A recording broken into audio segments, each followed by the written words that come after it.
So, Laura, do you want to start with the headline, which is the new FIG regime? So the new FIG regimes come into play from the 6th of April 2025, and it applies to those who are a long-term non-resident or were long-term non-resident before their arrival in the UK.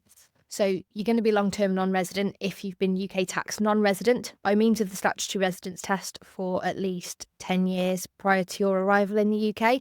And the FIG regime will then apply you'd be eligible to make an election for the FIG regime for the first 4 years post-arrival. So the clock starts ticking when you become UK tax resident, and as I say, you can claim it for 4 years. And that's 4 tax years. So if you were to arrive, say, in January 2026, then the 25-26 tax year would be the first It's your first year, even though you can't use it all because you've obviously only just arrived. Yes. And if you go out again, the clock doesn't stop, does it? So it is only just those 4 first years. Correct. So yeah, it is only the first 4 years.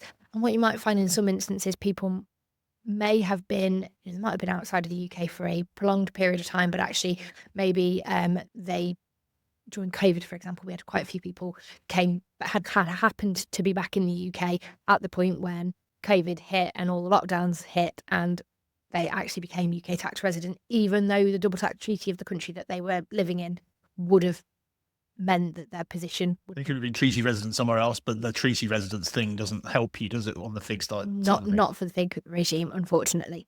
In terms of the FIG regime, basically, if you have overseas income and gains, you can elect to put them outside the scope of UK taxation. You have to report them to HMRC. You have to quantify what you're not reporting to HMRC.